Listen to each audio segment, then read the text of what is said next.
بسم اللہ الرحمن الرحیم اعوذ باللہ من الشیطان الرجیم بسم اللہ الرحمن الرحیم وَأَنَّهُ خَلَقَ الزَّوْجَيْنِ الذَّكَرَ وَالْأُنثَى، اور یہ کہ یقیناً اسی نے نر اور مادہ کے جوڑے پیدا کیے۔ صدق اللہ العلی العظیم۔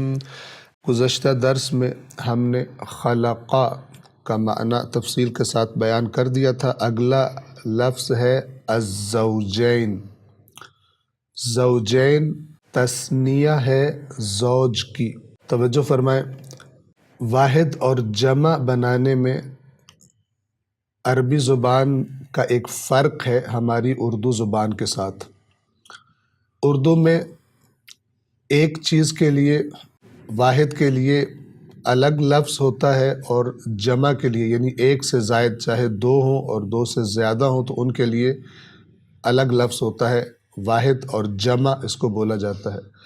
لیکن عربی زبان میں ایک کے لیے واحد، دو کے لیے جو لفظ ہوتا ہے وہ ایک الگ لفظ ہوتا ہے، اور اسے کہتے ہیں تثنیہ۔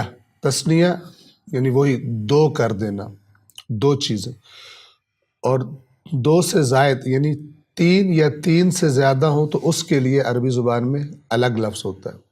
بس اردو میں فقط واحد اور جمع ہے، جبکہ عربی میں واحد، تثنیہ اور جمع ہے۔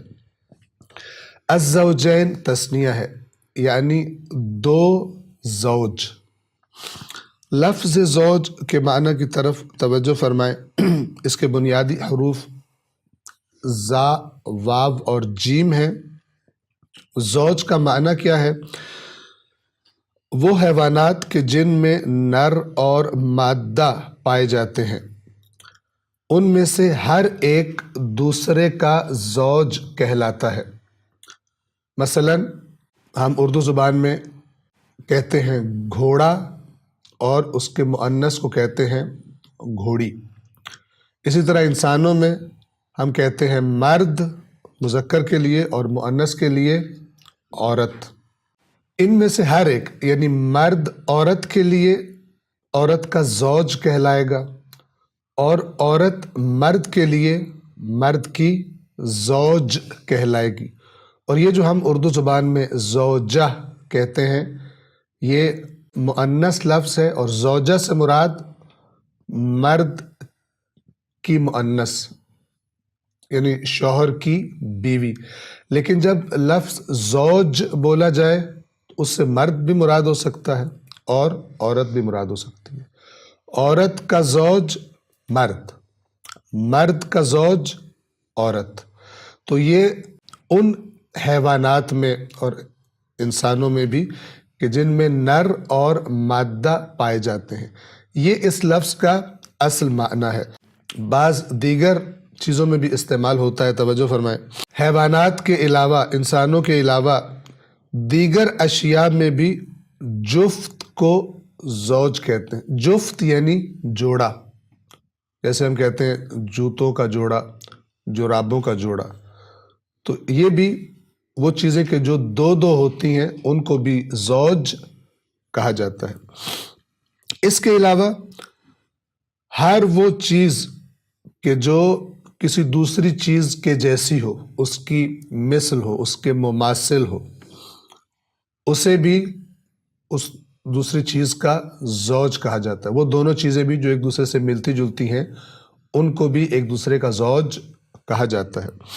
اسی طرح ایک چیز جو دوسری کے مد مقابل قرار پا جائے، یعنی اس جیسی نہ ہو بلکہ اس کے مقابلے میں ہو، اس مقابل کو بھی اس دوسری چیز کا زوج کہا جاتا ہے۔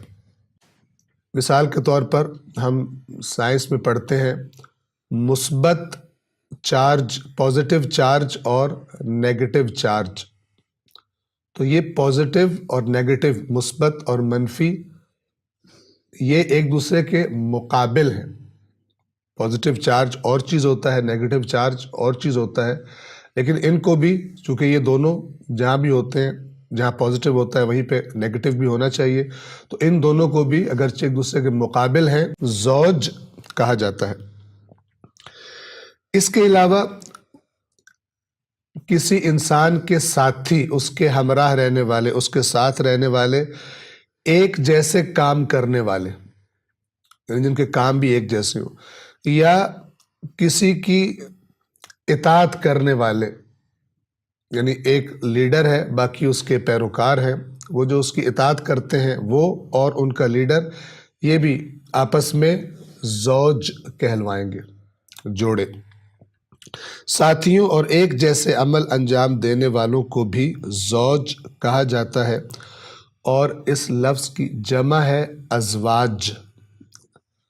پس واحد ہے زوج، تثنیہ زوجین یا الزوجین، اور جمع ہوگی ازواج یا الف لام کے ساتھ الازواج. زوجین کے بعد اگلا لفظ ہے الذکر والانثی. الذکر، اس کے بنیادی حروف ذال، کاف اور را ہیں، اور ذکر عربی زبان میں نر کو کہتے ہیں مادہ کے مقابلے میں. اگلا حرف ہے واو یعنی اور اس کے بعد ہے الانثی.